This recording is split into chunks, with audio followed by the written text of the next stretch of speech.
বন্ধুরা, এলিয়েন আছে কি নেই তা নিয়ে অনেক আগে থেকেই তর্ক বিতর্ক হয়ে আসছে। কিছু মানুষের ধারণা যে এলিয়েনের অস্তিত্ব আসলেই আছে, এবং কিছু মানুষ বলে যে এলিয়েন বলতে কিছুই নেই।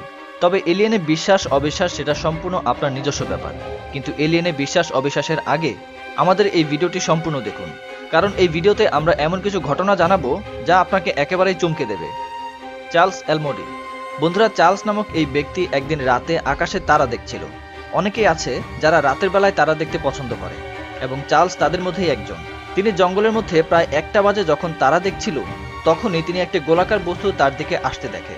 সেই বস্তুটি অনেক স্পিডে ঘুরছিল এবং চার্লসের দিকেই আসছিল। চার্লস কিছুই বুঝতে পারছিল না। সে খুব দ্রুত তার গাড়িতে বসে এবং গাড়ি স্টার্ট করার চেষ্টা করে, কিন্তু তার গাড়ি কোনোভাবেই স্টার্ট হচ্ছিল না।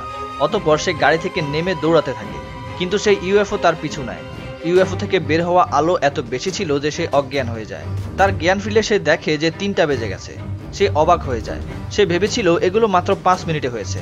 2 ঘন্টা কিভাবে চলে গেল। তারপর সে তার বাসায় চলে যায়। কিছুদিন পর সে তার শরীরে অনেক জায়গায় দাগ দেখতে পায়। তিনি ডাক্তারের কাছে গিয়ে এগুলো দেখানোর পর ডাক্তার সব ঘটনা জানার জন্য তাকে হিপনোটাইজ করে। তারপর যে তথ্য সামনে আসে তা জেনে সবাই অবাক হয়ে যায়।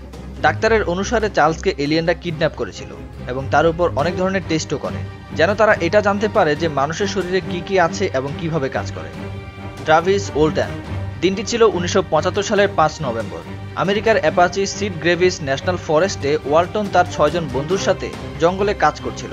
তাদের কাজ ছিল জঙ্গলের গাছপালা দেখাশোনা করা। প্রতিদিনের মতো সেদিনও তারা 7 জন জঙ্গল থেকে তাদের কাজ শেষে বাসায় ফিরছিল। তখনই তারা একটি চমকানো গোলাকার আলো দেখতে পায়। তারা গাড়ি থামিয়ে বাইরে এসে দেখে সেটি প্রায় 20 ফুট উপরে ঘোরাঘুরি করছে। এটি দেখে সবাই চমকে যায়, কিন্তু তাদের মধ্যে ট্রাভিস নামক সেই ব্যক্তিটি এই জিনিসটিকে কাছে থেকে দেখার চেষ্টা করে। তার বন্ধুরা তাকে মানা করছিল, কিন্তু তবুও সে তাদের কথা শোনেনি। সে গাড়ি থেকে বের হয়ে সেটির কাছে গিয়ে ভালোভাবে দেখতে থাকে। তখনই হঠাৎ খুব তীব্র গতির একটি আলো এসে তার উপরে পড়ে। এটি দেখে তার সব বন্ধুরা সেখান থেকে ভয়ে পালিয়ে যায়। কিন্তু পালিয়ে যাওয়ার পরে তারা ভাবলো যে তারা ট্রাভিসকে বাঁচানো উচিত। তারপর তারা আবার সেই জায়গাতে তাকে বাঁচানোর জন্য চলে আসে, কিন্তু তারা ট্রাভিসকে সেখানে আর খুঁজে পায় না।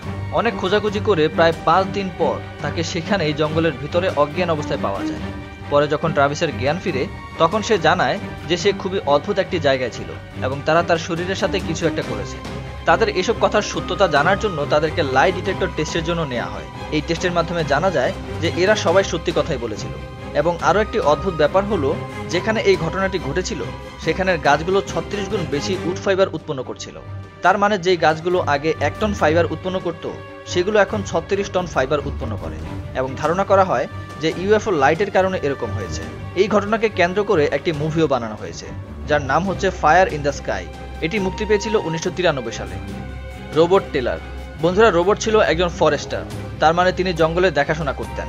1979 সালের 9 নভেম্বর সে প্রতিদিনের মতোই জঙ্গলে টহল দিচ্ছিলেন। তখন তিনি দেখলেন একটি জায়গায় গাছ নেই।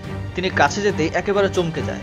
তার সামনে ছিল একটি ইউএফও, এবং সেটি থেকে 2টি গোলাকার বস্তু বের হয়ে তার কাছে আসতে থাকে।